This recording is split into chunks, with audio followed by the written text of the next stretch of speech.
কোনো সন্দেহ ছাড়াই বর্তমানে পৃথিবী শাসন করছে বাল এবং মলকের পূজারীরা। মানব রক্তই নাকি পবিত্র জীবন শক্তি। মানুষের জীবন যেহেতু সবচেয়ে মূল্যবান উৎসর্গ, তাই একে অনেক সময় পাপমোচন বা দেবতার রাগ কমানোর উদ্দেশ্যেও বলি দেওয়া হতো।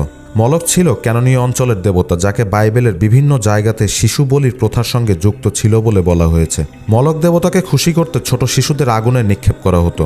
সে সময়ের মানুষ বহু দেববাদী ধর্মবিশ্বাসে বিশ্বাস করত।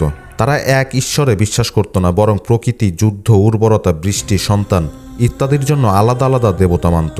ইহুদিদের আরেক দেবতা বাল। বালকে সব দেবতার মধ্যে সবচেয়ে শক্তিশালী মনে করা হতো।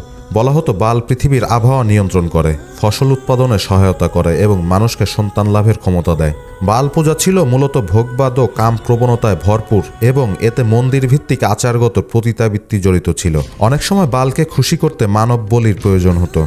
সাধারণত বলিদাতারা তাদের প্রথম সন্তানকে উৎসর্গ করত। অবাক করার মতো হলেও সত্যি, বর্তমানে এর পূজা করত অ্যাপিস্টেইন ও তার অনুসারীরা। এই আধুনিক যুগে এসেও তারা বাল দেবতার সামনে ছোট শিশুদের বলি দিত। পবিত্র কোরআনে এই নিয়ে উল্লেখ আছে। সবচেয়ে বড় ভয়ের ব্যাপার হচ্ছে, যারা এইসব করে বেড়াচ্ছে ফেমিনিজমের বড় বড় প্ল্যাকার্ড তাদেরই হাতে, এবং তারাই আমাদের নৈতিকতা শেখাচ্ছে।